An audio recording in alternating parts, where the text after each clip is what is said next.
Dr. Vladimer Papava, Director of Center for Applied Economic Studies and Senior Fellow at Rondeli Foundation, welcome to Georgia Today interview. Thank you for your interest to meet me and to share my ideas about the current situation in Georgia and worldwide. The Georgian national currency strengthens, but prices of products in the market remain the same or get even higher. What causes that?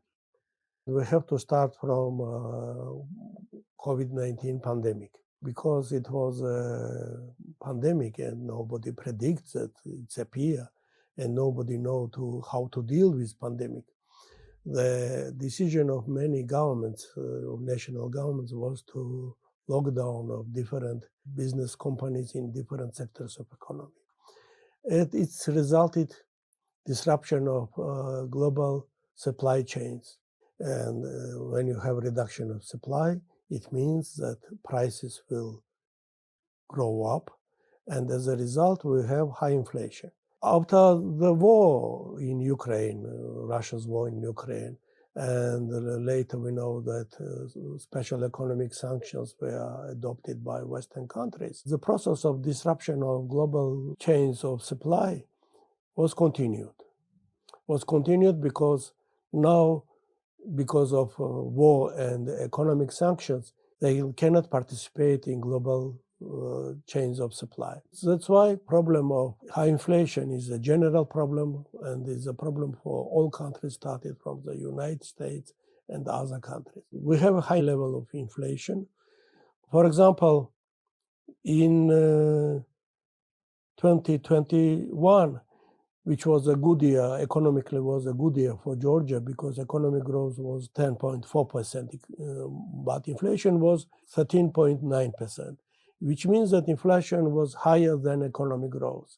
That's why Georgian population does not feel the positive results of economic growth because inflation cover economic growth.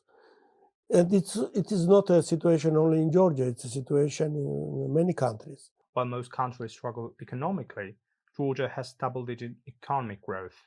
How come it's possible? What causes that? And will the society benefit from it? A really very interesting question. Georgia is an interesting case. What's happening in Georgia? Because Georgia tried to continue the same policy as it was in 2021, with open economy, not having any lockdowns, promoting touristic development of the country. It creates a situation when economic growth is quite high in Georgia. Projected real GDP growth rate in 2022 is 3.2%. According to Georgian government, it will be not less than 7%. If we wouldn't have any difficulties and situation wouldn't change around the Georgia and inside of Georgia, I think that the prediction of Georgian government is correct and it will be not less than 6%, maybe nearly 7%. So it will be 2 times more than it is predicted by the International Monetary Fund. But will the people benefit from it? We hear that our economy is growing, but where's the people in people's pockets? This is not. Because inflation predicted that in 2022 will be annual inflation 9.9%. Again, inflation will be higher than economic growth rate. That's why feeling of Georgian population about improving of economic situation is not positive. Even after a series of sanctions, the Russian economy has not collapsed. What's the reason for it, and can the West weaken the Russian economy even more? Unfortunately, these sanctions, they have 2 holes. First hole is that many countries of the world, they don't join the economic sanctions. I think that major countries are like China, India, Turkey, Israel as well. So it means that Russia's economy has other connections with other countries. At the same time, another hole is hole inside of European Union. Because why? European Union countries, they also joined economic sanctions, but at the same time, they continue purchasing of gas and oil. For example, during first months of war, European Union granted Ukraine nearly 1 billion US dollar as a humanitarian and financial aid. At the same time, during only one day, revenues from selling gas and oil to European countries was amounted nearly daily $1 billion. Russian economy is in a difficult situation. These difficulties will increase. But we have now a very interesting situation when Western countries try to use tools of Cold War against the hot war of Russia in Ukraine. It's the first time in a world history when we have such complicated situation. How efficient will be these tools of Cold War? Nobody knows. We all hope and we all want to have winner Ukraine, but we have to also be realists. We have to know what real difficulties for Ukraine, for Russia, and for other countries. What's the current situation of Ukrainian economy, and what are your predictions? When will they manage to get back to the pre-war status? Speaking about Ukrainian economy is quite difficult because, for example, there is no data about inflation rate in Ukraine. I tried to find some information using sources of the IMF and the World Bank, but there is no data. At the same time, prediction of the World Bank that economic growth, GDP growth rate in Ukraine in 2022 will be minus 35%. It's a sharp decrease of economy. Now about forecasts when Ukraine can resolve its economic difficulties. It's dependent on a war. No matter if it's victory or defeat.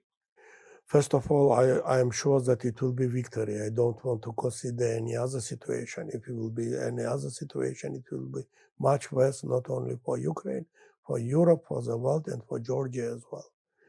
So I only consider the situation of the win of Ukrainian side. And approximately how much will Ukraine need to, and can foreign support, economic support, return Ukrainian economy to its pre-war condition? Yes, I think that it's possible, but nobody knows because the war is still continue.